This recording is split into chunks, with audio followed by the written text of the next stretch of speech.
जय श्री राम। जय बजरंगबली। ओम हनुमते नमः।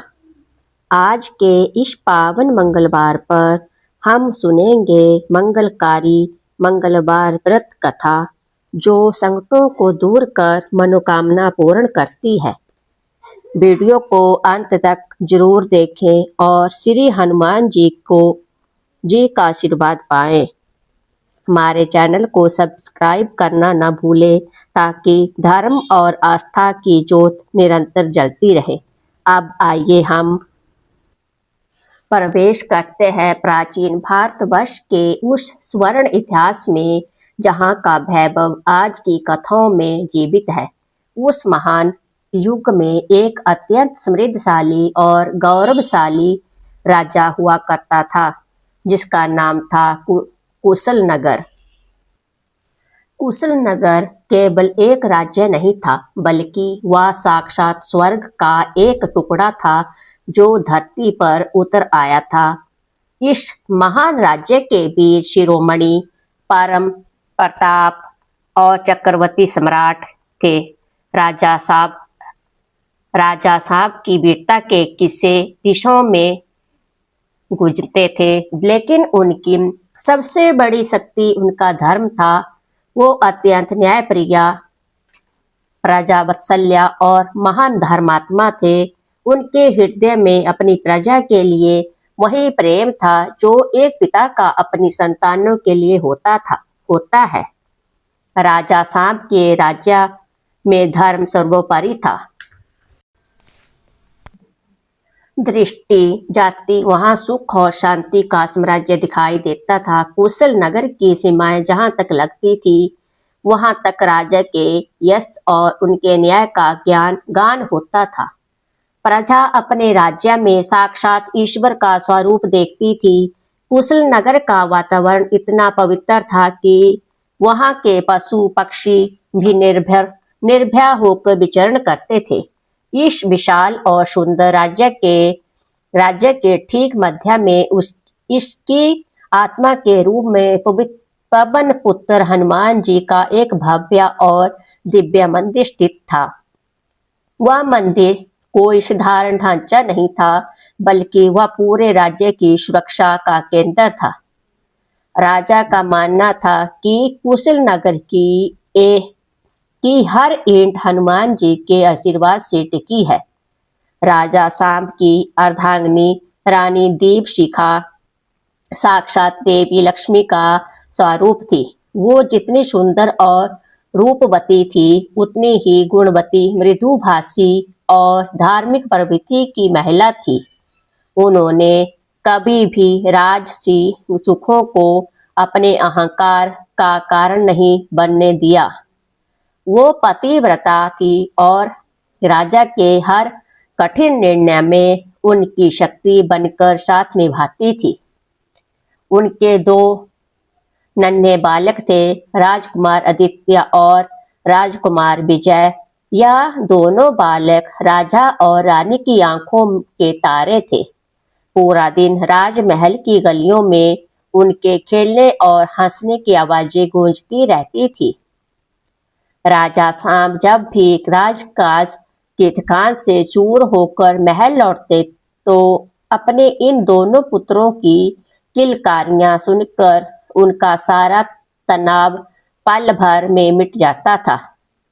वो घंटों तक बच्चों को लार प्यार करते, उन्हें अपनी गोद में खिलाते और उनके उज्जवल भविष्य के सपने बुनते। राजा सांब के दिन की शुरुआत बड़ी ही सात्विक होती थी। सूर्य की पहली किरण के साथ ही वो उस विशाल हनुमान मंदिर में उपस्थित होते थे। वहां वो स्वयं बजरंगबली की आरती करते, उनका अभिषेक करते और पूरी विनम्रता के साथ अपना शीश उनके चरणों में नाते थे। मंदिर से मिले आशीर्वाद के बाद ही न्याय के सिंहासन पर बैठते थे।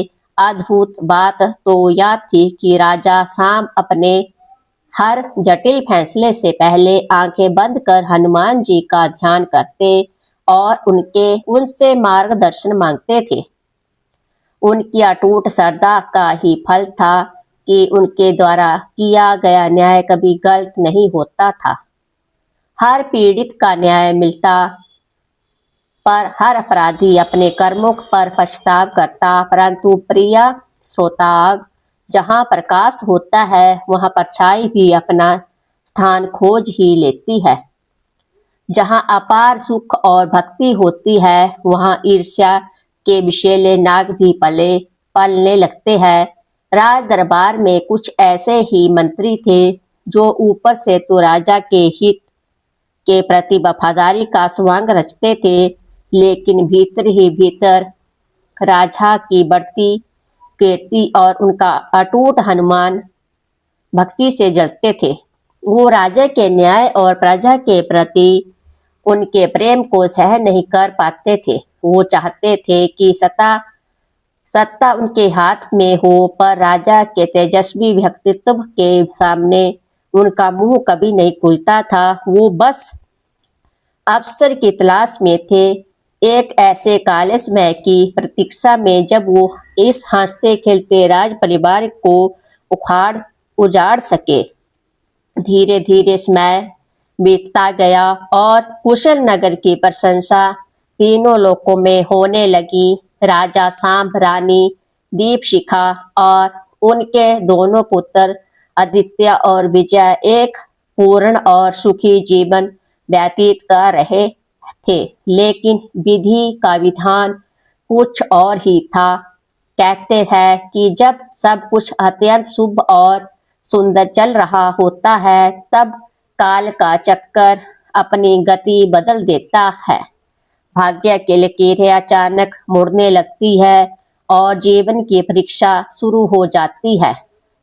कुछ ऐसा ही कुछ उस सुखी राज परिवार के साथ होने वाला था जिसकी किसी ने कल्पना भी नहीं की थी।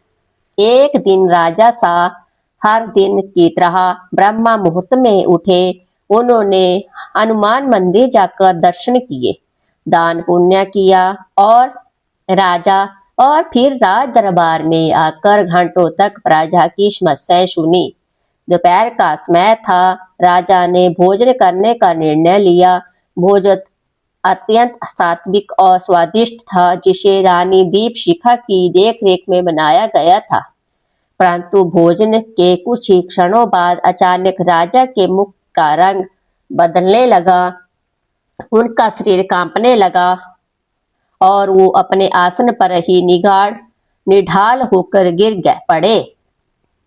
अचानक हुई इस घटना से पूरा राज दरबार स्तंभ रह गया। रानी दीपशिखा दौड़ती हुई आई। उनके हाथ पांव कांप रहे थे। राजा की ऐसी अवस्था देखकर हर कोई घबरा गया, पर पूरे नगर के सबसे बड़े वैद्यों को तुरंत राजमहल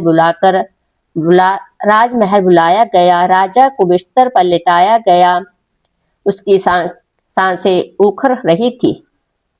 वैद्यों ने उनकी नाड़ी जांची, उनके शरीर का निरीक्षण किया। कुछ देर के उपचार के बाद मुख्य वैद्य ने रानी की सांत्वना देते हुए कहा, महारानी, घबराने की कोई बात नहीं है। महाराज को कुछ दिनों के विश्राम की आवश्यकता है। इस शायद अत्यधिक कार्यभार के कारण उनकी देह शिथिल पड़ गई है। वो जल्द ही ठीक हो जाएंगे। वैद्य की बात सुनकर रानी के मन का बोझ थोड़ा हल्का हुआ। उन्होंने सोचा कि शायद कोई साधारण बीमारी है जो कुछ दिनों के विश्राम की और औषधि से दूर हो जाएगी। लेकिन क्या पता कि या तो उस महासंकट की आहट थी जो उनके पूरे जीवन को तहस नहस करने वाला था। दिन बीते गए, औषधियां बदली गई, पर राजा की बीमारी कम होने की बजाय और भी भयानक रूप करती गई और आघात रोग उनके पूरे शरीर में फैल गया था। जो राजा कभी पर्वत की तरह अडिग थे, आज वो हिलने डुलने में असमर्थ थे। धीरे धीरे राजा ने अन्न और जल दोनों पूरी तरह त्याग कर दिया। उनकी आंखें भीतर धंस गई और शरीर हड्डियों का ढांचा मात्र रह गया। यह दृश्य देखकर रानी दीपशिखा का हृदय छलनी हो गया।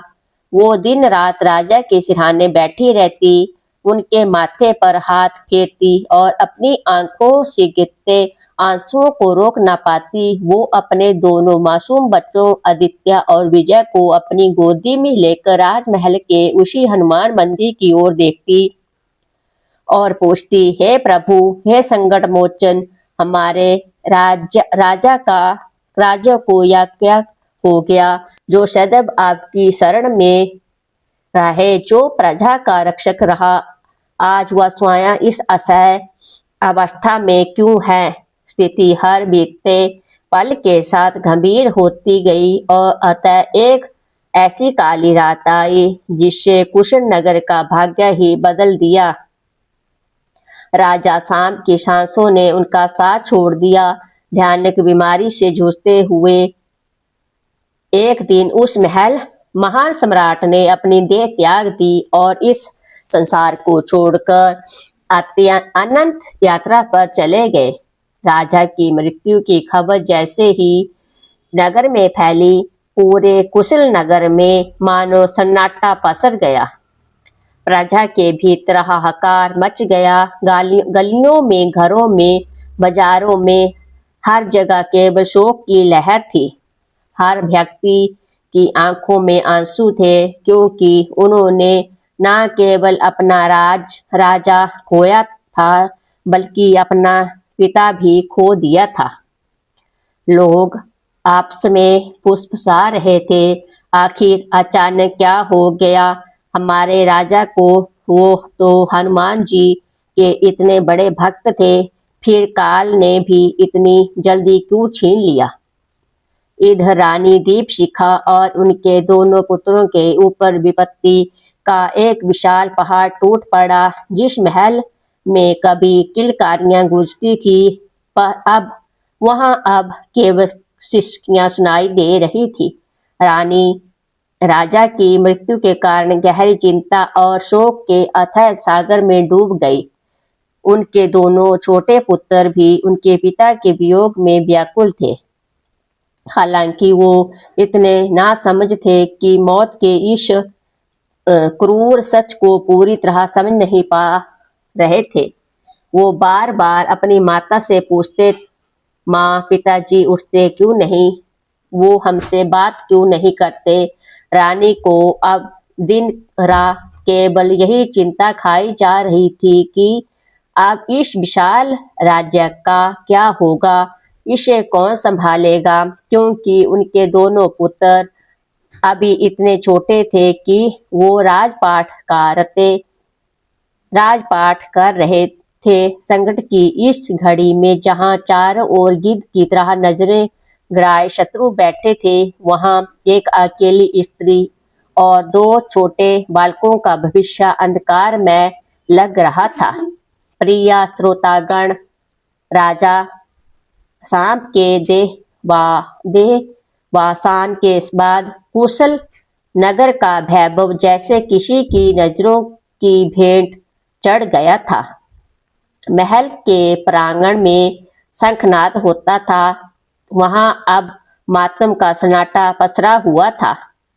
रानी दीपशिखा अपने आंसुओं को पीकर अपने दोनों नन्हे राजकुमारों आदित्य और विजय के चेहरे को देखती और उनका कलेजा मुंह को आता। लेकिन वो एक साधारण स्त्री नहीं, एक वीर राजा की अर्धांगिनी और कुशीनगर की मां थी।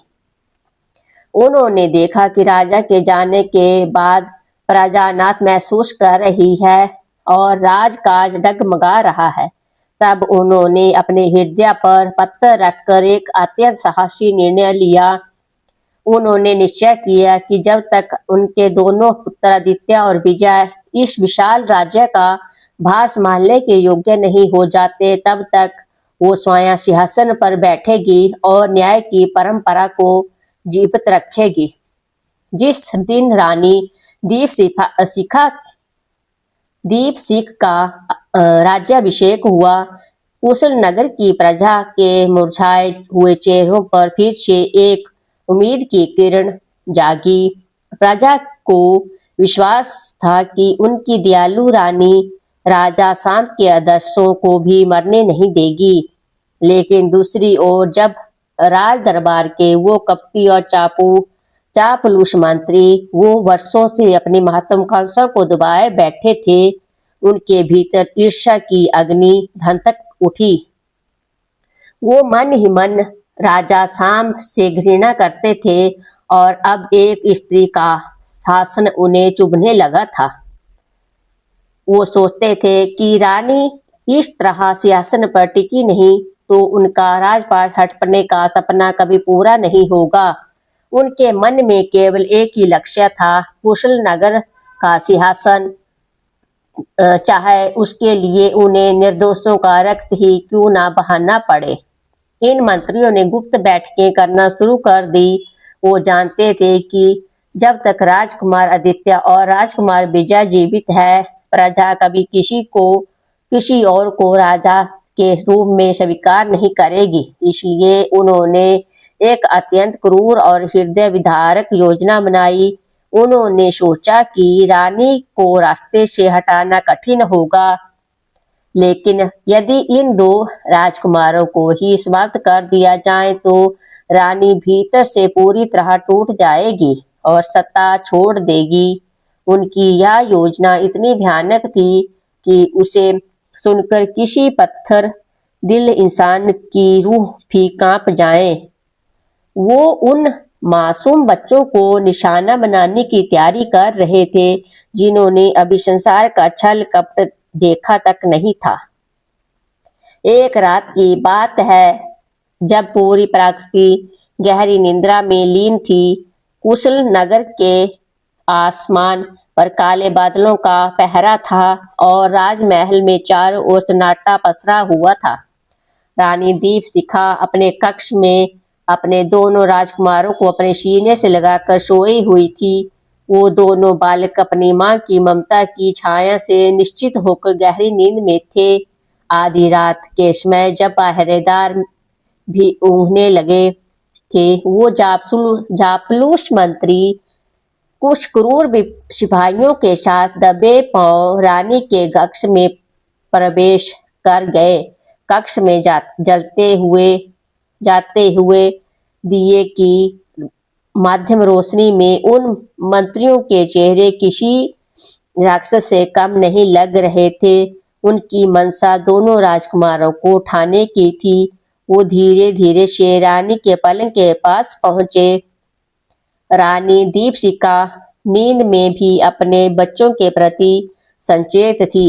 राजकुमार विजय रानी के कलेजे में बिल्कुल सटकर सोए हुए थे। उनके ऊपर रानी का हाथ था। मंत्रियों ने देखा कि विजय को उठाना खतरे से खाली नहीं है, क्योंकि जरा सी हलचल रानी को जगा सकती थी। लेकिन राजकुमार आदित्य पलंग के दूसरी ओर थोड़ी दूरी पर सोए हुए थे। उन निर्दयी हाथों ने बड़ी सावधानी से मासूम आदित्य को उठा लिया। उस छोटे से बालक ने नींद में ही अपनी मां को पुकारने की कोशिश की, लेकिन उन राक्षसों ने उसके मुंह पर अपने गंदे हाथों से दबा दिया। वो आदित्य को उठाकर अंधेरे गलियारों से होते हुए महल के बाहर ले आए।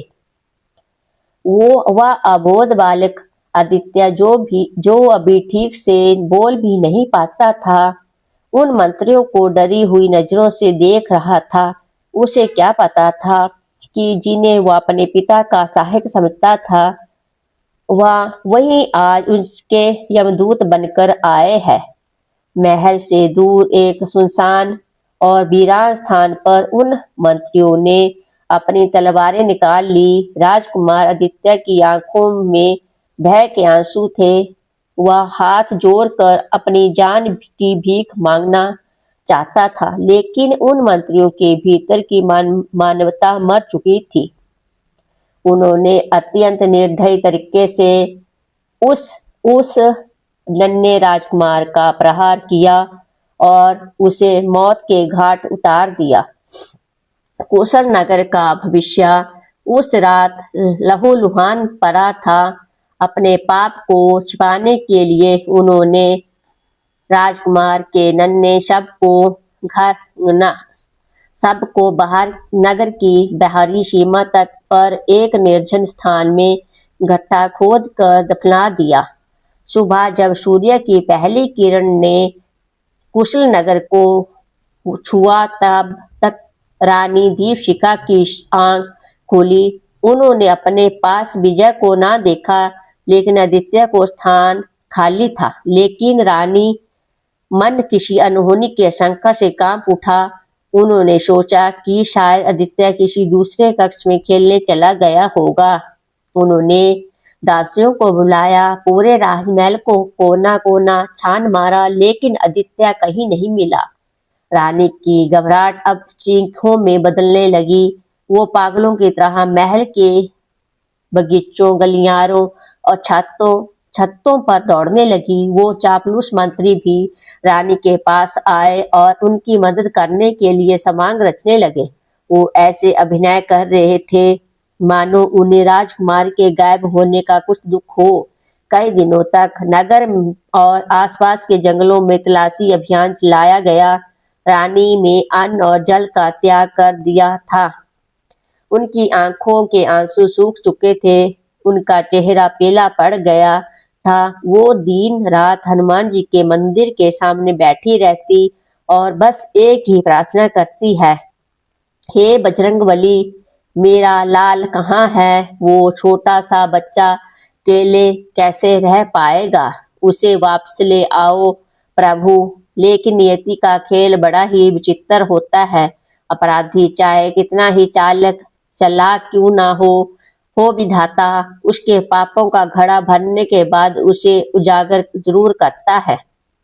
कुछ महीने बीत गए। एक दिन नगर के बाहरी सीमा पर कुछ जंगली जानवरों ने उस जमीन को खोद दिया जहां आदित्य का शव दफनाया गया था।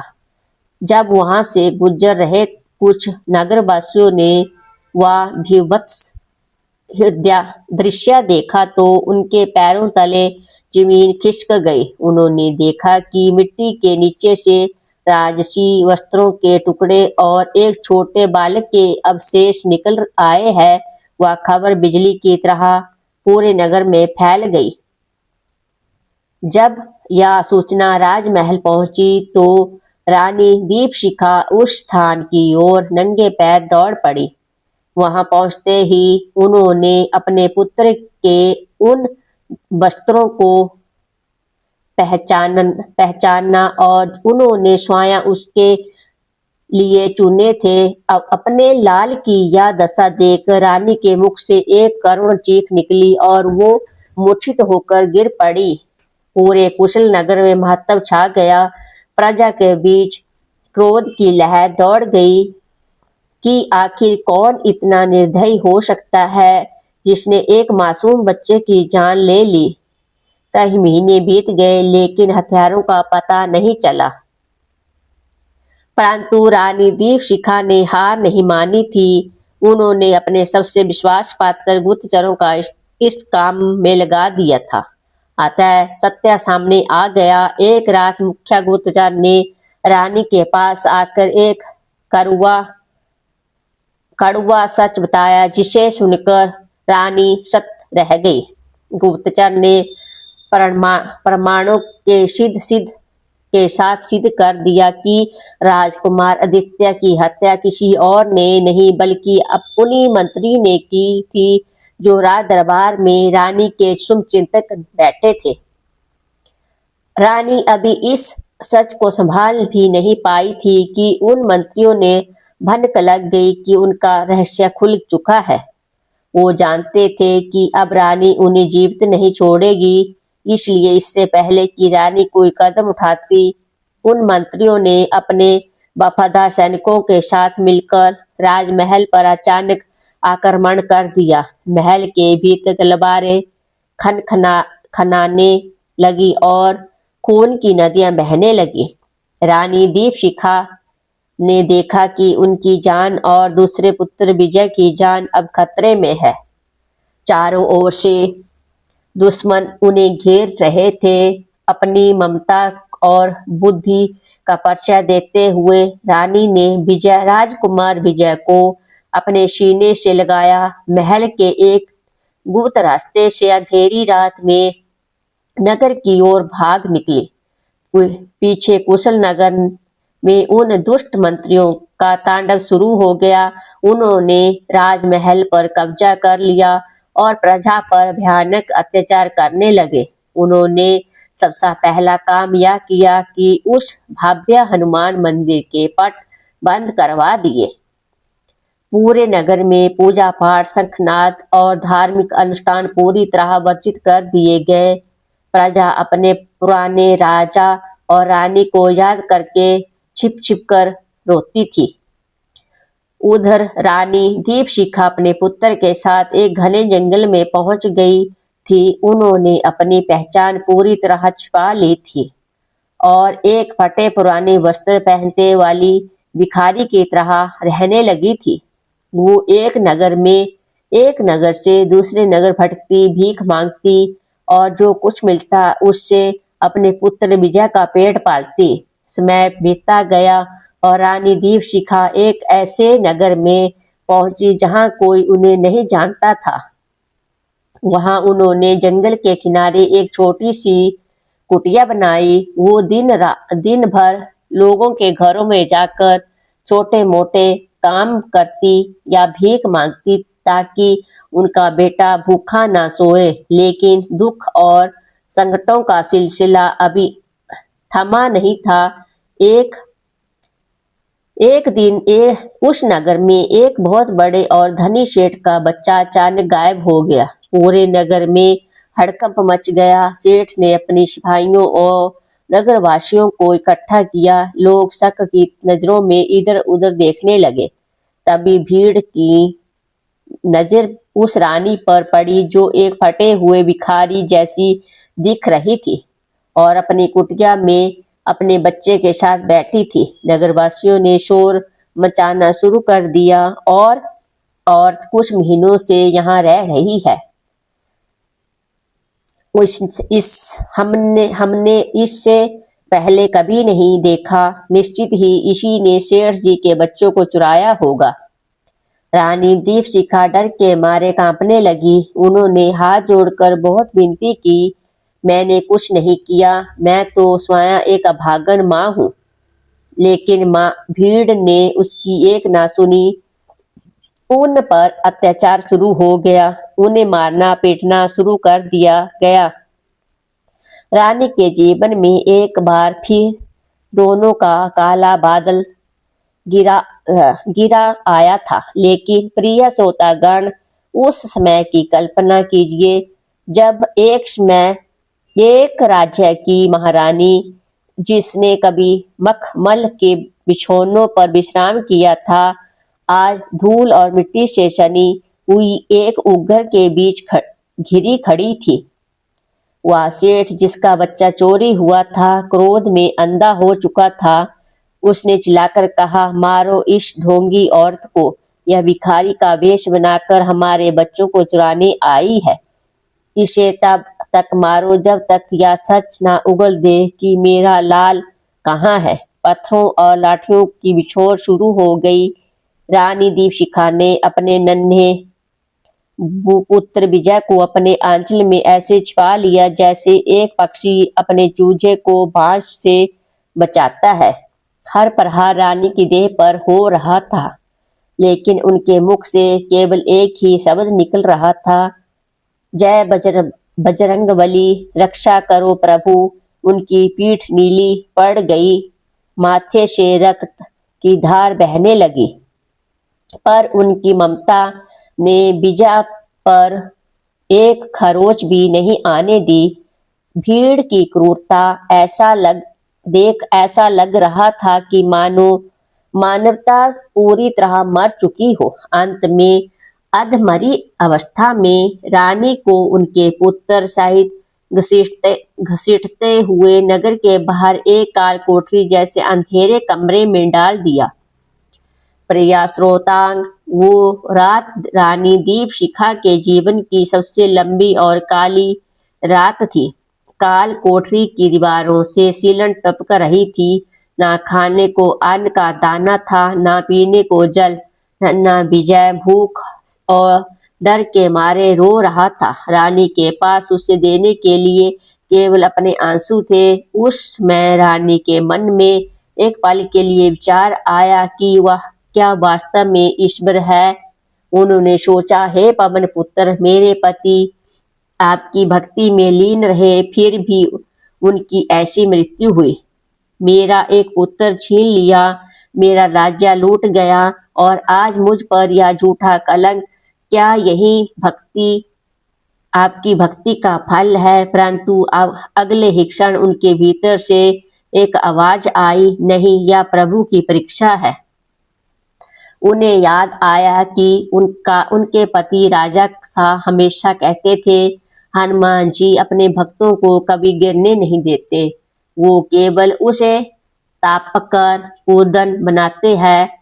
रानी ने अंधेरे में ही अपने हाथ जोड़े और हनुमान जी का ध्यान करना शुरू कर दिया। उस कोठरी के एक कोने से एक छोटा सा पत्थर पड़ा था।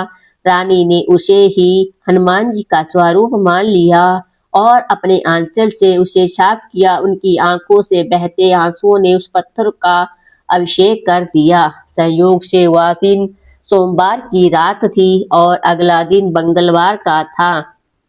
रानी ने मन ही मन संकल्प लिया, हे संकट मोचन, कल मंगलवार है, मैं कल निराहार रहकर आपका व्रत रखूंगी। मेरे पास आपको चढ़ाने के लिए ना फल है, ना फूल, ना ही प्रसाद। मेरे पास केवल यह दुख और अटूट विश्वास है।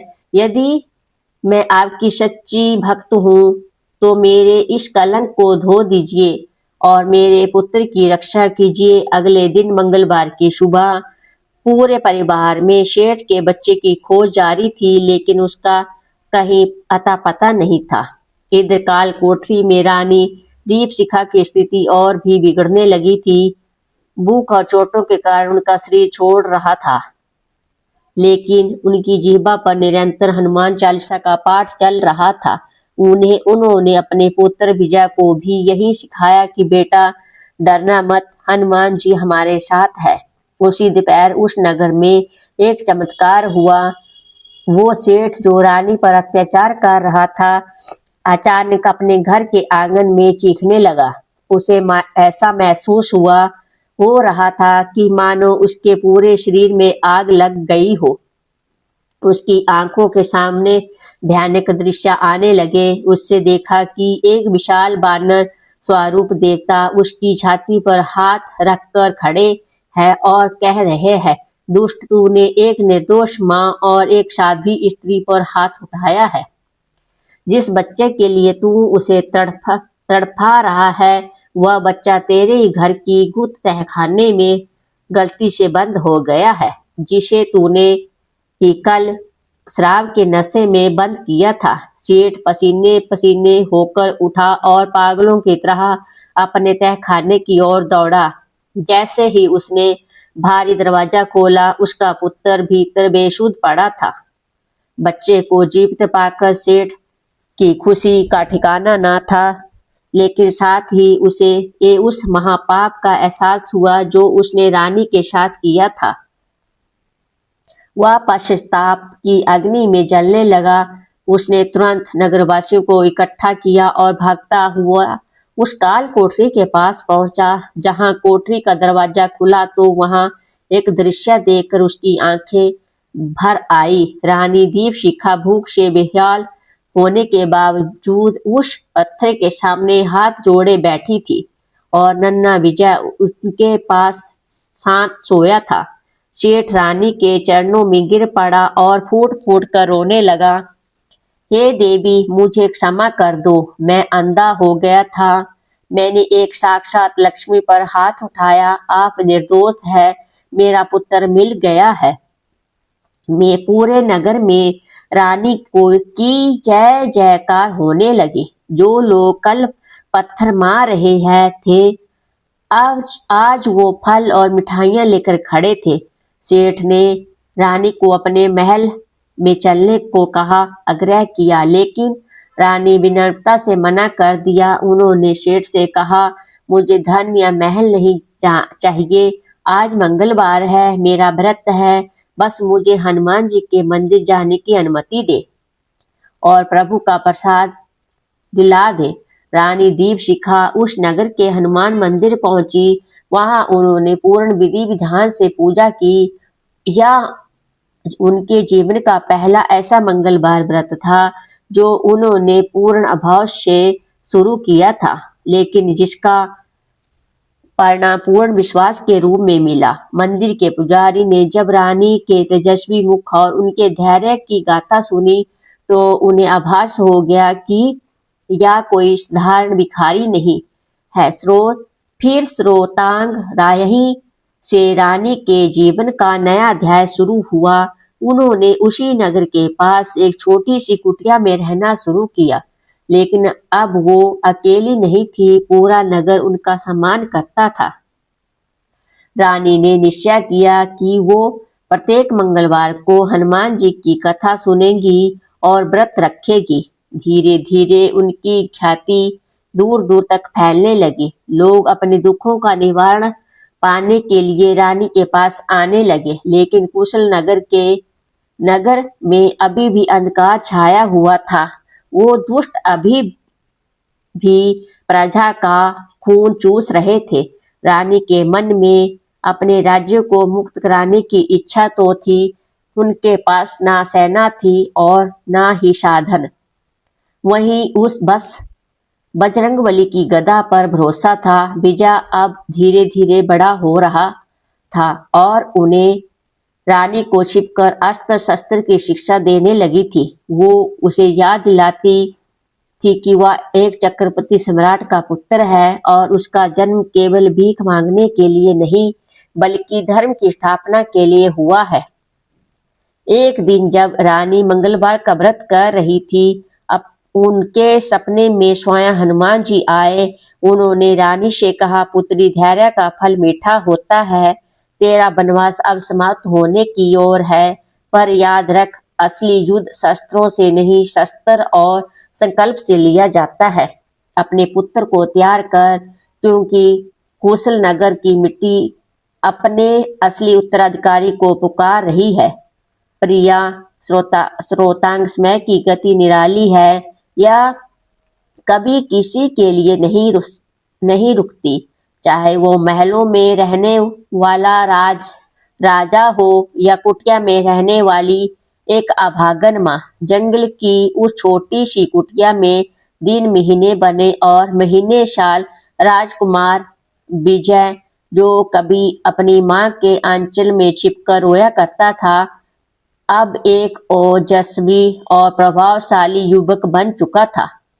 रानी दीपशिखा ने अपनी पहचान को एक साधारण वनवासी के रूप में ही बनाए रखा, लेकिन उन्होंने विजय के भीतर के राजपुत्र को कभी मरने नहीं दिया। कुशल नगर की महारानी ने, जो अब बनदेवी के नाम से उस क्षेत्र में जानी जाती थी, वो विजय को केवल अस्त्र शस्त्र की शिक्षा ही नहीं, बल्कि उसे धर्म, नीति और सबसे बढ़कर हनुमान जी के प्रति भक्ति को पाठ पढ़ाया। जंगल का हर पत्थर विजय के लिए अभ्यास का साधन था और बहती नदियां उसकी सहनशीलता की गुरु थी। रानी दीपशिखा प्रत्येक मंगलवार को व्रत रखती और विजय को हनुमान जी के पराक्रम की कथाएं सुनाती। वो उसे बताती थी कि कैसे अकेले हनुमान जी ने समुद्र लांघा और कैसे उन्होंने अहंकारी रावण की लंका को भस्म किया था और कैसे वो प्रभु राम के लिए संजीवनी पर्वत उठा लाए थे। प्रिया श्रोतांग, विजय की भुजाता अब इतनी शक्तिशाली हो चुकी थी कि वह एक प्रहार से विशाल वृक्षों को हिला देता था, लेकिन उसकी सबसे बड़ी शक्ति उसकी भुजाओं में नहीं, बल्कि उसके हृदय में बसे राम नाम और हनुमान जी की कृपा में थी। एक बार की बात है, जब विजय जंगल में कंदमूल लेने गया था, उसकी भेंट एक रहस्यमय तेजस्वी वृद्ध साधु से हुई। उन साधु की आंखें सूर्य के समान चमक रही थी। उन्होंने विजय को देखते ही कहा, पुत्र तेरी तलवार में चमक तो है, पर उस तलवार को चलाने वाले हाथ को अभी एक दिव्य आशीर्वाद की आवश्यकता है। विजय ने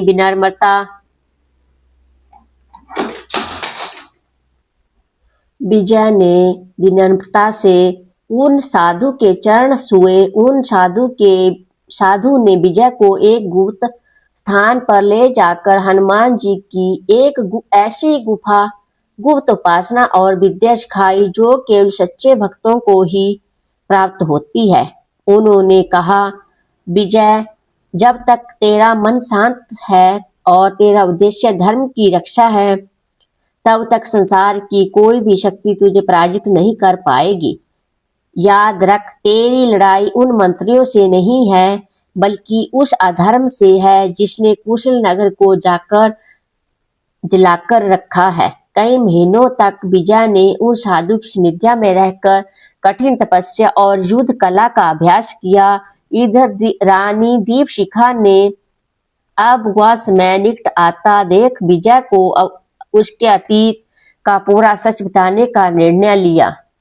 एक मंगलवार की रात जब कुटिया में दिया टिमटिमा रहा था, रानी ने विजय को अपने पास बिठाया।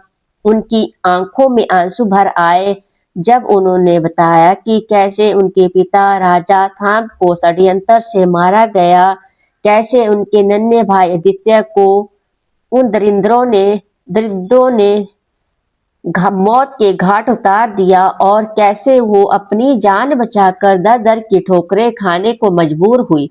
यह सुन विजय का खून खौल उठा, उसकी मुट्ठियां खींच गई और आंखों में क्रोध की चिंगारियां निकलने लगी। उसने उसी क्षण अपनी माता के चरणों की धूल सिर पर लगाई और प्रतिज्ञा ली, माँ, मैं शपथ लेता हूँ कि जब तक उन पापियों का अंत नहीं कर देता और कुशल नगर में उस हनुमान मंदिर के पट से फिर नहीं खुलवा देता, तब तक मैं चैन की नींद नहीं सोऊंगा। मेरे भाई आदित्य का लहू पुकार रहा है, मेरे पिता का सम्मान पुकार रहा है और कुशल नगर की खिसकती हुई प्रजा मुझे पुकार रही है। रानी दीपशिखा ने उसे गले लगा लिया। उन्होंने कहा, पुत्र, आवेश में नहीं, होश में युद्ध जीता जाता है। अगले मंगलवार को हनुमान जी के एक विशेष पर्व है। उस दिन दुष्ट मंत्रियों ने अपनी शक्ति का प्रदर्शन करने के लिए एक बहुत बड़ा आयोजन रखा है। वो अपनी जीत का जश्न मना रहे हैं क्योंकि उन्हें लगता है कि राजा सांब का वंश पूरी तरह समाप्त हो चुका है। यही वह समय है जब तूने अपने धर्म का ध्वज लेकर वहां पहुंचना है। फिर श्रोतांग विजय ने अपनी माता का आशीर्वाद लिया। रानी ने उसे अपने पास छिपा कर रखा हुआ राजा सांब का वह पुराना शाही खंजर दिया जिस पर हनुमान जी की आकृति बनी हुई थी। विजय ने वनवासी के वस्त्र त्याग दिए और एक वीर योद्धा की वेशभूषा धारण की। उसकी चाल में शेर जैसी दहाड़ थी और आंखों में न्याय की चमक। जंगल में निकलकर कुशल नगर की ओर चल पड़ा। जैसे जैसे वह कुशल नगर के सिपाहियों के निकट पहुंच रहा था, उसे प्रजा के दयनीय स्थिति दिखाई देने लगी। जो राज्य कभी स्वर्ण के समान चमकता था, वहां अब धूल और दरिद्रता की छाया था। जो लोग डरे सहमे हुए थे, सैनिकों की अत्याचार चरम पर था।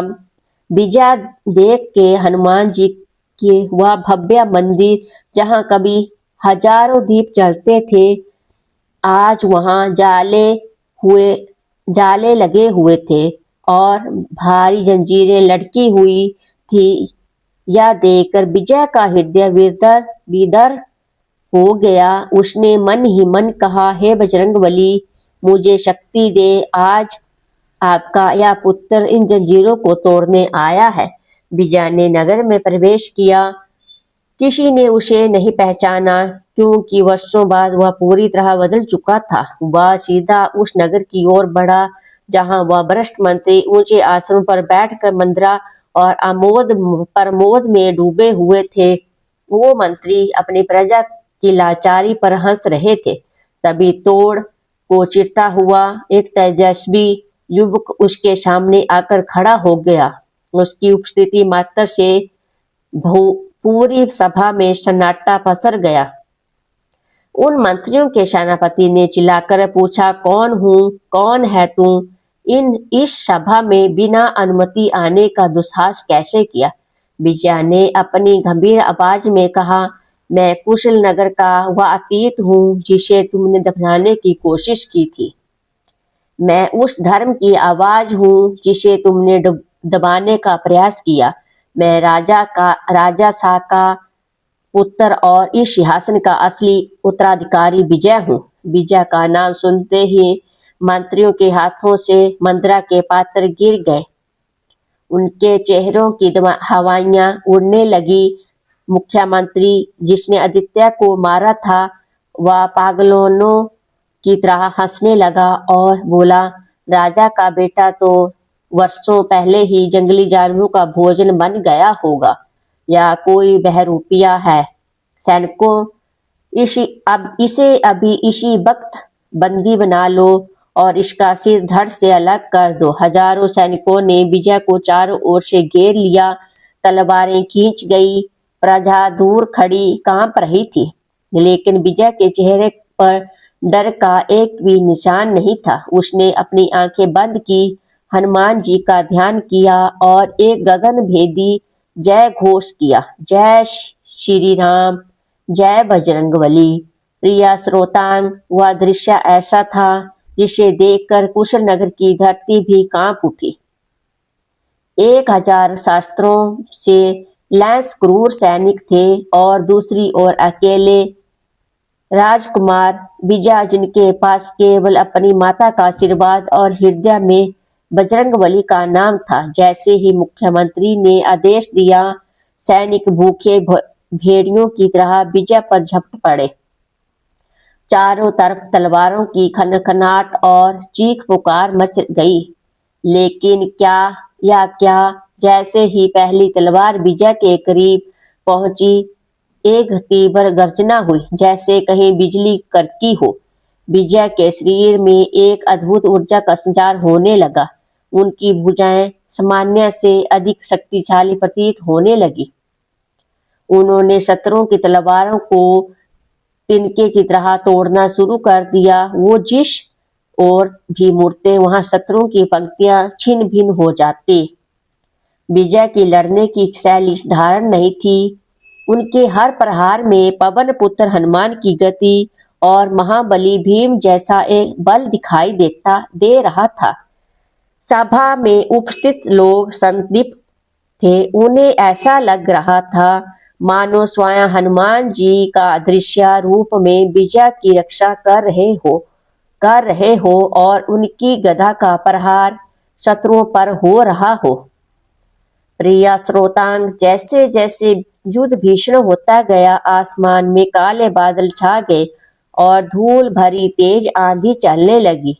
यह वही समय था जब मंत्रियों ने देखा कि उनकी विशाल सेना एक युवक के सामने टिक नहीं पा रही है।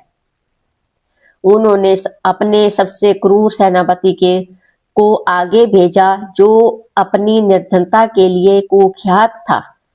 उसने एक भारी गदा उठाई और विजय पर प्राणघातक हमला किया, लेकिन विजय ने निडर होकर उस गधा को अपने एक हाथ से हवा में थाम लिया और यह देखकर पूरी सभा के मुख से एक ही शब्द निकला, असंभव। विजय ने उस सेनापति की आंखों में देखते हुए कहा, अधर्म की नींव पर खरी सत्ता कभी स्थिर नहीं रहती। तुम लोगों ने केवल मेरे पिताजी को नहीं मारा, तुमने इस राज्य की आत्मा हनुमान जी की भक्ति को कैद किया है। आज वह जंजीरें टूटेगी। इतना कहकर विजय ने ऐसा जय घोष किया कि राजमहल की दीवारें हिल गई। उस जय घोष की गूंज पास ही तीर बंद हनुमान मंदिर तक पहुंची तभी एक घोर चमत्कार हुआ। वर्षों से बंद उस मंदिर के विशाल भारी कपाट, जिन पर मोटी जंजीरें और ताले लगे थे, उन्होंने अचानक अपने आप टूटकर गिर पड़े। मंदिर के भीतर से एक अत्यंत दिव्य प्रकाश निकला, जिसने पूरे कुशल नगर को प्रकाशित कर दिया। वह प्रकाश इतना तेज था कि दुष्ट मंत्रियों और उनके पापियों की आंखें चौंधिया गई। प्रजा, जो अब तक डर के मारे कोने में दुबकी हुई थी, उस प्रकाश को देखते ही उठ खड़ी हुई। उन्हें समझ आ गया कि उनके असली राजा के पुत्र के साथ स्वयं विधाता खड़े हैं। लोगों के भीतर का डर अब साहस में बदल चुका था। प्रजा के पत्थर की लाठियां उठाकर उन मंत्रियों के खिलाफ विद्रोह कर दिया। यह देखकर उन चापलूस मंत्रियों के प्राण सूख गए। उन्होंने भागने की कोशिश की, लेकिन विजय ने उन्हें चारों ओर से घेर लिया। वह मुख्यमंत्री जिसने नन्हे आदित्य का वध किया था, वह विजय के चरणों में गिरकर जान की भीख मांगने लगा। उसकी आंखों में मौत का खौफ था। विजय ने उसे उठाकर उसकी गर्दन पकड़ी और कहा, तूने उस दिन एक मासूम बालक पर दया नहीं की थी, आज न्याय तुझ पर दया कैसे करेगा। विजय का क्रोध शांत होने वाला नहीं था, लेकिन तभी उन्हें अपनी माता रानी दीपशिखा की दी हुई याद आई। धर्म का मार्ग प्रतिशोध का नहीं, न्याय का होता है। विजय ने उन पापियों को वध करने की बजाय उन्हें बंदी बनाने का आदेश दिया, ताकि उन्हें उनके कर्मों की सजा कानून और प्रजा के सामने दी जा सके। युद्ध शांत होता हुआ और कुशल नगर की फिजाओं में वर्षों के बाद शांति की सांस आई। विजय सबसे पहले भागते हुए उस मंदिर की ओर गए। वहां जाकर उन्होंने देखा कि हनुमान जी की प्रतिष्ठा से पसीने की बूंदें टपक रही थी, जैसे प्रभु ने स्वयं इस युद्ध से पसीना बहाया हो। विजय ने दंडवत प्रणाम किया और रोते हुए बोले, प्रभु, आपकी कृपा के बिना यह दास कुछ भी नहीं था।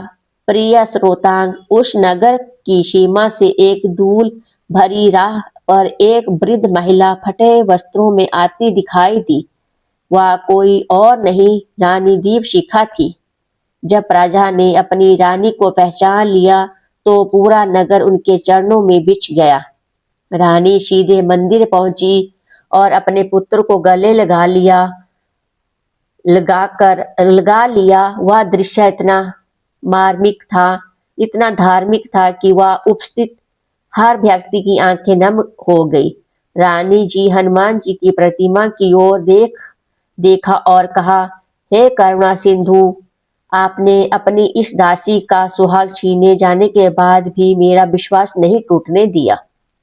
आपने मेरे बेटे को लौटाया और आज मेरे राज्य को भी मुक्त किया। आपकी लीला अपरंपार है। रानी दीपशिखा ने उसी क्षण घोषणा की कि आज से कुशल नगर में फिर से धर्म का राज्य होगा। हनुमान जी की सेवा फिर से शुरू की गई और पूरे नगर में भंडारे का आयोजन किया गया। प्रिय श्रोतांग, कुशल नगर की गलियां अब फिर से चहकने लगी। जिन दीवारों पर कभी भय छाया था, आज वहां फूलों की मालाएं और बंधन बार सजे थे। प्रजा के चेहरों पर वह मुस्कान लौट आई थी, जिसे दुष्ट मंत्रियों ने छीन लिया था। लेकिन महलों के भीतर वैभव के बीच भी एक मां का हृदय खाली था। रानी दीपशिखा ने तेजस्वी वस्त्र तो धारण कर लिए थे, पर उनका मन अभी भी उस जंगल की कुटिया और उनके पिछड़े हुए पुत्र आदित्य की यादों में अटका हुआ था। वो जब भी राजकुमार विजय को सिंहासन में बैठे देखती, उन्हें अपने ज्येष्ठ पुत्र आदित्य को वह मासूम सूरत याद आती, जैसे क्रूरता से मिटा दिया गया था। विजय अब राजा बन चुके थे, और उनका पहला कार्य था प्रभु हनुमान के चरणों में राज्य को समर्पित करना। उन्होंने घोषणा की कि कुशल नगर का वास्तविक राजा कोई मनुष्य नहीं बल्कि स्वयं बजरंगबली है और वो केवल उनके सेवक के रूप में शासन करेंगे। लेकिन रानी दीपशिखा के भीतर एक टीस थी। उन्हें रह रहकर वह स्थान याद आता था जहां उनके पुत्र आदित्य के अवशेष मिलने की बात कही गई थी। उनके मन में बार बार एक ही सवाल उठता था, क्या मेरा आदित्य सच में इस दुनिया से चला गया? क्या बजरंगबली अपने भक्त के साथ इतना बड़ा अन्याय होने दे सकते थे? प्रिय श्रोतांग, विजय के राज्याभिषेक के बाद यह पहला मंगलवार था। रानी दीपशिखा ने तय किया कि वो इस मंगलवार को ऐसा महाअनुष्ठान करेगी जो पहले कभी नहीं हुआ। उन्होंने संकल्प किया कि पूरे 24 घंटे निर्जल रहकर हनुमान जी के सामने अखंड दीप जलाएगी और तब तक नहीं उठेगी जब तक उन्हें अपने मन की अशांति का उत्तर नहीं मिल जाता। मंदिरों और हजारों दीपों से सजाया गया। हवा में गुग्गल और लुभान की पवित्र सुगंध तैर रही थी। पूरा नगर उस दिन उपवास पर था। रानी दीपशिखा मंदिर के गर्भगृह में हनुमान जी की विशाल प्रतिमा के सामने बैठ गई। उनकी आंखों में आंसुओं की अविरल धारा बह रही थी। वो कहने लगी, हे संकट मोचन, आपने राज्य दिया, सम्मान दिया, मेरा दूसरा पुत्र लौट आया। मैं आपकी सदा ऋणी रहूंगी। परंतु प्रभु, एक माँ का हृदय उस दुख को नहीं भुला पा रहा जो आदित्य के साथ हुआ। यदि वह इस संसार में नहीं है तो उनकी आत्मा की शांति का कोई संकेत है, और यदि वह कहीं जीवित है तो उसे अपनी गोद में उठा लाएं। रात गहराती गई। मंदिर में सन्नाटा था। बस दिए की लौ फरफरा रही थी। अर्धरात्रि के समय जो खुद रानी तंद्रा की अवस्था में थी, उन्हें एक दिव्य सुगंध का अनुभव हुआ। अचानक मंदिर के पीछे के द्वार से एक अत्यंत वृद्ध और तेजस्वी साधु प्रवेश करते हुए दिखाई दिए। उनके हाथ में एक लकड़ी का लाठी थी और उनके माथे पर सिंदूर का तिलक चमक रहा था। उन्होंने रानी के पास आकर कहा, पुत्री, जो बोया जाता है वही काटता है, लेकिन जो राम के भरोसे छोड़ दिया जाता है उसकी रक्षा स्वयं काल भी नहीं कर सकता। रानी चौंक कर उठी और उन साधु के चरणों में गिर पड़ी। उन्होंने पूछा, महात्मन, आप कौन हैं और आपकी वाणी में यह कैसा रहस्य है? साधु मुस्कुराए और बोले, सत्य कभी नहीं मरता, वह केवल समय के पर्दे के पीछे छिप जाता है। जिसे तूने दफन समझा था वह तो किसी की प्रार्थनाओं का फल बनकर कहीं और फल फूल रहा है।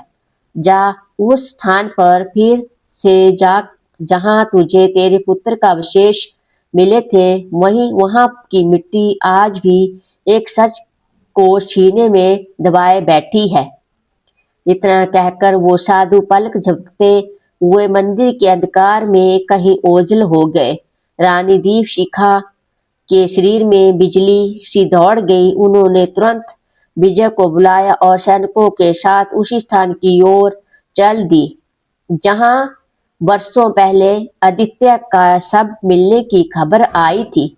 वह एक निर्जन स्थान था जहां वह घनी झाड़ियां उग आई थी। रानी ने अपने हाथों से उस मिट्टी को टटोला।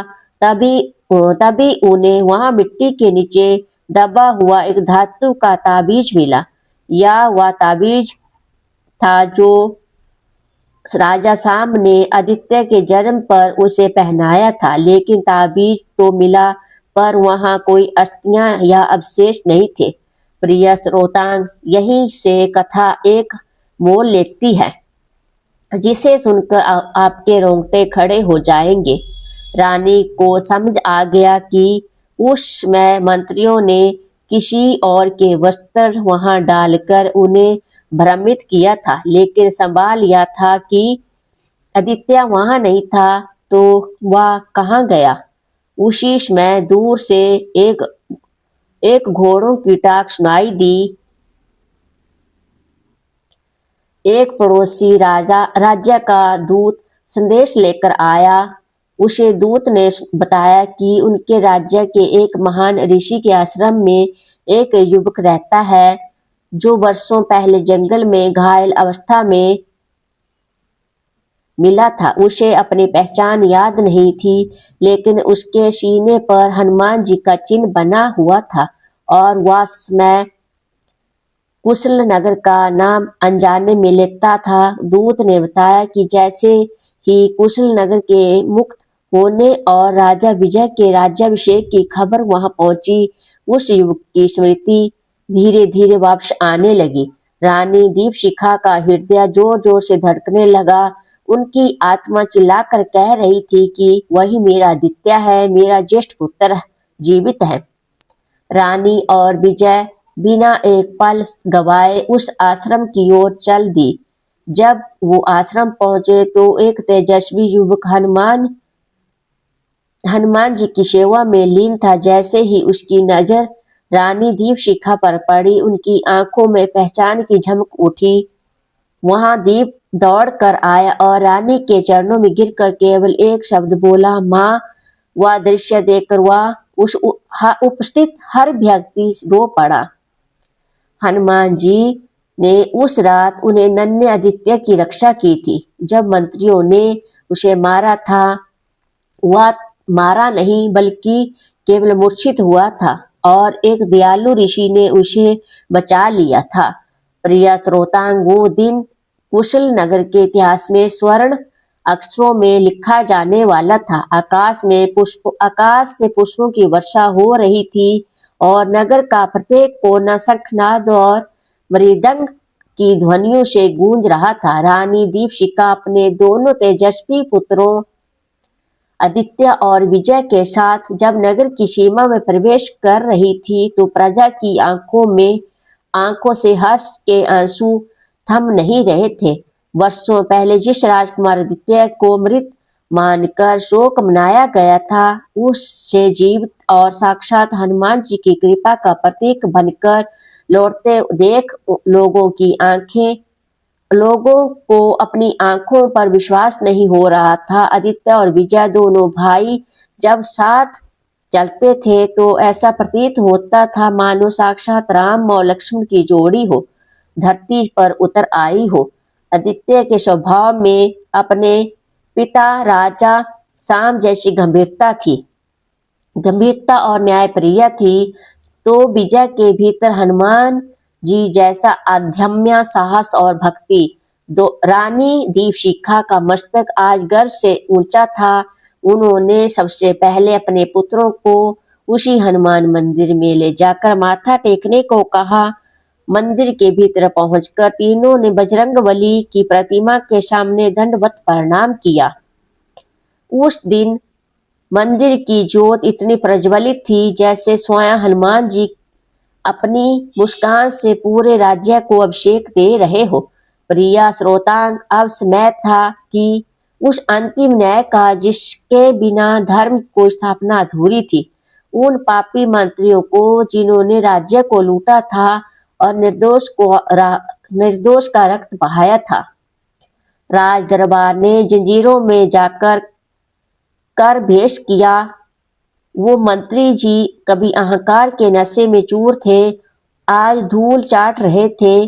प्रजा चाहती थी कि उन्हें मृत्यु दंड दिया जाए, लेकिन राजकुमार आदित्य ने अपने पिता के संस्कारों का परिचय दिया। उन्होंने कहा, इनका वध करना इनके पापों के लिए बहुत छोटी सजा होगी। इन्हें उम्र कैद दी जाए और इन्हें प्रतिदिन हनुमान मंदिर की सीढ़ियों को साफ करने का कार्य सौंपा जाए, ताकि यह अपनी सेवा से अपने पापों का प्रायश्चित कर सके और हनुमान जी की शक्ति को देख सके। इस न्याय ने पूरी प्रजा का दिल जीत लिया। कुशल नगर में फिर से राम राज्य की स्थापना हुई। आदित्य को राजा घोषित किया गया और विजय को सेनापति। दोनों भाइयों ने मिलकर राज्य की सीमाओं को सुरक्षित किया और दरिद्रता की जड़ से मिटा दिया। लेकिन रानी दीपशिखा ने एक नियम कभी नहीं बदला। वह था प्रत्येक मंगलवार का व्रत और हनुमान जी की पावन कथा का श्रवण। उन्होंने पूरे राज्य में यह अनिवार्य कर दिया कि मंगलवार के दिन कोई भी दुखी या भूखा ना रहे। हर मंगलवार को राजमहल के द्वार प्रजा के लिए खुल जाते हैं और वहां साक्षात हनुमान जी की महिमा का गुणगान होता है। प्रिय श्रोतांग, इस पावन कथा का सबसे महत्वपूर्ण संदेश यह है, जब संकट का पहाड़ आप पर टूट पड़े, जब आपने भी साथ छोड़ दे और जब चारों ओर केवल अंधकार ही अंधकार, तब केवल एक ही नाम है जो आपको बचा सकता है और वह है हनुमान। रानी दीपशिखा ने अपने पति को खोया, पुत्र को खोया, राज्य खोया और कलंक भी झेला, लेकिन उन्होंने मंगलवार का व्रत और बजरंगबली का पर अपना विश्वास कभी नहीं खोया। इसी विश्वास के फल था कि उन्हें न केवल अपना खोया हुआ पुत्र मिला, बल्कि उनका राज्य भी पहले से अधिक वैभवशाली हो गया। शास्त्रों में कहा गया है कि जो मनुष्य मंगलवार के दिन इस कथा को पूरे मन से सुनता है, उसके जीवन की बाधाएं वैसे ही कट जाती है जैसे हनुमान जी ने सुरसा और लंका के राक्षसों का वध किया था। यदि आप किसी असाध्य रोग से गिरे हैं, यदि आपके घर में अशांति है या यदि आपके कार्यों में बार बार विघ्न आ रहे हैं, तो बजरंगबली की शरण में आए। वो केवल एक कथा सुनने मात्र से प्रसन्न हो जाते हैं और अपने भक्त की रक्षा के लिए गदा उठाकर खड़े हो जाते हैं। प्रिय श्रोतांग, आज की पावन कथा संपन्न होती है, लेकिन याद रखिए, यह केवल एक कहानी नहीं, यह एक मार्ग है मुक्ति का, शांति का और धर्म की जय। अधर्म का नाश निश्चित है। बस हमें धैर्य और श्रद्धा की आवश्यकता है। अंत में आपसे यही कहूंगा कि आपने जीवन के समस्त दुखों को हनुमान जी के चरणों में छोड़ दें। जिस प्रकार उन्होंने कुशल नगर का संकट हरा, वो आपके जीवन भी अवश्य हरेंगे। जीवन के संकट अवश्य हरेंगे। संकट मोचन हनुमान जी की सभी भक्तों के जीवन से दुख, कष्ट और बाधाएं दूर करें। जय बजरंगबली, जय श्री राम।